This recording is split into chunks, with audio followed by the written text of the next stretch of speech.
Purim, Mishenirnas Adar, Marbim Besimcha. Et il faut savoir ce que ça veut dire Marbim Besimcha. Il y a des gens qui croient que ça veut dire qu'il faut chanter, crier, s'exciter. Ça ne veut pas dire ça. Marbim Besimcha, il y a un passage où le mot Besimcha, il est écrit dans le Chumash. Tachat Ashelo avata et Hashem Elokecha Besimcha. Ou betuv levar merov kol. Il y a marqué dans les punitions, qui sont marquées dans Parashat Kitavo, les grandes Torahot, que Kadosh Baruch Hu nous dit, toutes ces punitions que je vous fais, c'est pas parce que vous n'avez pas fait les mitzvot.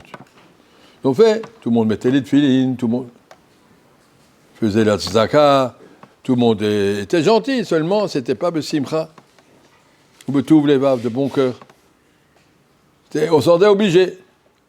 S'il y avait marqué aujourd'hui tefilines facultatif, serait venu personne à la choule, Khalila. Et la Torah nous demande que les mitzvot, on ne les fait pas parce qu'on est obligé. Et besimcha. Des fois, imaginez, tu arrives et pour prendre un café, il n'y a plus de sucre. Zut, c'est toujours sur moi que ça tombe. Allez chercher, il va chercher du sucre. Ah, ben simcha, tu as une occasion de faire un chesed. La Kadosh Baruch Hu t'a envoyé, tu vois qu'il n'y a plus de sucre. C'est-à-dire que Hachem t'a envoyé à toi. Alors tu peux faire ça en rouspétant, en disant pourquoi ça tombe sur moi. Des fois, tu arrives aux toilettes, c'est tout sale. Et ben Hachem t'a donné une mitzvah, nettoie.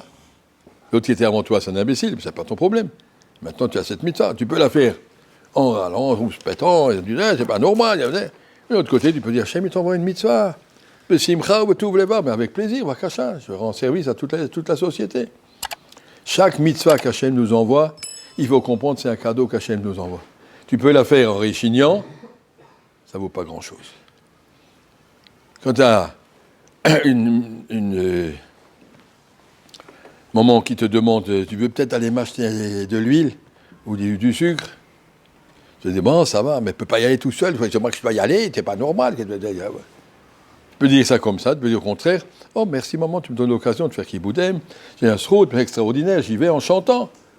Ça veut dire Marbim Besimcha. Le mois de Nissan, c'est le mois de Hadar, c'est le mois où on doit essayer de renforcer la simcha dans les mitzvot. On ne peut pas vivre comme ça que les mitzvot, on les subit. On les subit, on les reçoit. C'est un cadeau qu'Hachem nous envoie des mitzvot, il nous envoie un tosot qui est compliqué. On dit, oh, il y en a marre. Non, au contraire, un tosot compliqué, Baruch Hashem. Baruch Hashem. Abraham Kanievski, Chalita, quand il fait ses dapim le matin, il sert à l'avance. Aujourd'hui, il y a des dapim très très grands. Il frotte les mains, il dit, aujourd'hui, on a fait des bonnes affaires. Comme un commerçant, il y a un super ici. Aujourd'hui, c'est le jour où tout le monde va venir. Il ne va pas dire, oh, zut, tout le monde vient. Au contraire. Aujourd'hui, c'est un grand jour. Il fait bonnes affaires. Prendre les choses à l'endroit. Kadosh Baruch Hu, il veut qu'on fasse les mitzvot de simcha. Pas que tu te sentes 613 problèmes et que tu es coincé de tous les côtés. 613 occasions de faire plaisir à Kadosh Baruch Hu. Il te fait assez plaisir toute la journée. Il te fait respirer, il te bat ton cœur, il te fait circuler ton sang, il te fait pousser les cheveux, il te fait pousser les dents. Il s'occupe de tout. Au moins un tout petit peu. Ils diront, dis-moi merci. 613 façons de pouvoir se rapprocher et remercier, honorer Akadosh Baruch Hu, besimcha ubetuv levavsho. Je vais raconter encore une fois cette histoire, j'ai déjà raconté, Missama, de Rabbi Yaakov Kaminetsky, qui était le Gdol Hador en Amérique, un des Gdolim, jusqu'à il y a 20 ans environ, le Niftar, je ne sais pas, 15 ans. Et quand il est arrivé de Russie, finalement, il s'est retrouvé à Toronto ou à Montréal, je ne sais plus, au Canada. Il était professeur dans le Cheder, personne ne connaissait qui c'était, il fallait bien qu'il se nourrisse, et il enseignait Kita dans les petites classes. Il a dit, c'est même mitzvah d'enseigner à Tosot, à des Bachurim, même mitzvah d'enseigner à Alphabet, à des petits-enfants, c'est un mitzvah de faire passer la Torah. D'accord, donc il a enseigné dans les petites classes. Et puis une fois, on l'a appelé, on lui a dit, ici, il y a un juif qui est venu de Russie, et il ne parle pas un mot, que le russe. Et nous, on sait que vous parlez russe, peut-être vous pouvez vous occuper de lui, lui parler un petit peu, voir ce qu'il veut, qu'on peut l'aider. Rabbi Kaminetsky allait voir ce russe, et c'est un monsieur qui est déjà âgé. Il lui a dit, ah, bonjour monsieur, vous étiez, quand vous étiez petit, avant 1917, vous étiez au Cheder? Oui, bien sûr. Tu te rappelles quelque chose? Rien du tout. Rabbi dit, je vais t'aider. Shema, Israël continue. Je ne me rappelle plus. Essayez le Rado, dit rien. Il ne rappelait plus rien du tout. 70 ans de communisme, ça l'a complètement. Il était, maman, j'avais tout oublié. Alors Rabbi dit, c'est pas quelque chose qui était juif, dis-moi. Il s'est levé, il a dit, je vais te dire, ce passouk-là. Et le répète encore une fois, il dit, d'où tu sais ça? Il dit, moi j'étais dans l'écran à Bergen-Belsen, je crois que c'était, et les Allemands, ils avaient repéré, le chef du groupe, c'était Admor Mitzans, Admor Miklosenburg, ils ont repéré que c'est lui qui donne le courage à toutes les Juifs qui sont là-bas. Ils ont décidé de le casser son moral, de le détruire devant tout le monde. Ils essayaient d'humilier les gens pour les décourager complètement. Donc ils ont pris le chef et ils ont dit à tout le monde, venez ici. Tout le camp était là, autour d'un petit monticule. Ils ont pris un sac de ciment de 50 kilos.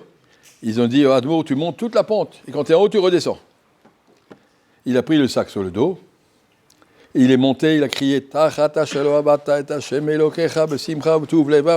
cette punition, elle m'arrive parce que je n'ai pas mis assez de simcha dans Avodat Hashem. Et quand il était en haut, il est redescendu, il a crié, les Allemands ont dit, remonte. Il est remonté avec son sac. Il est redescendu. Un pauvre monsieur qui n'avait rien mangé depuis 3 ans, qui était dans l'écran 2 ans, je ne sais pas, mais comme une allumette. Il est monté avec son sac. Et il est redescendu. Il est monté, il est redescendu. Tous les Juifs ont appris cette phrase. Tout ça, ça t'arrive parce que tu ne mets pas assez de simcha dans Avodat Hashem. Après, les Allemands ont vu qu'ils n'arrivent pas à le casser, qu'au contraire, ils sont en train de faire un héros. Alors, ils ont dit, bon, ça suffit, rentrez chez vous. Ils l'ont laissé tranquillement. En tout cas, comprendre comment lui, il a vécu cet événement. Pourquoi il a eu la force de monter et de descendre, parce qu'il savait que c'est une punition d'Akadosh Baruch Hu, c'est pas de ces gens-là. Akadosh Baruch Hu, il veut te tirer les oreilles. Pourquoi tu ne mets pas assez de simcha dans ton Avodat Hashem?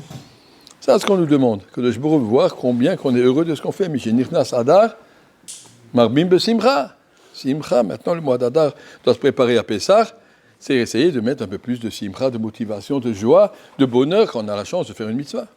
Ça, c'est ce qu'Akadosh Baruch Hu attend de nous.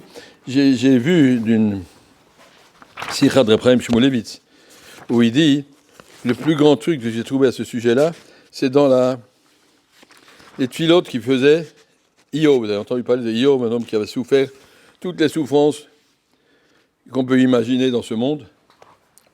Puis total, Hachem l'a mis dans le Nisayon le plus total. Alors il a prié dans le chapitre 29, il commence comme ça. Mi tneni ki yarche kedem ki me Elokai shmereni. Beilon nero alero shi l'oro elechocher.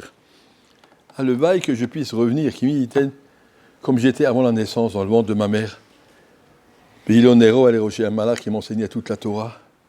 T'es nourri, logé, blanchi par ma mère, tranquille, sans aucun souci. Qui pouvait revenir à cette situation? Je pouvais revenir à une situation où je n'ai pas d'autre souci que de connaître la Torah, comme j'étais avant la naissance, sans aucun souci, rien pour le manger, je suis nourri, et pour dormir, je dors là-bas, et je suis là-bas avec ma mère, que je puisse revenir à ça. Il dit que ça doit être la pensée d'un homme, même dans les situations les plus difficiles, Halila.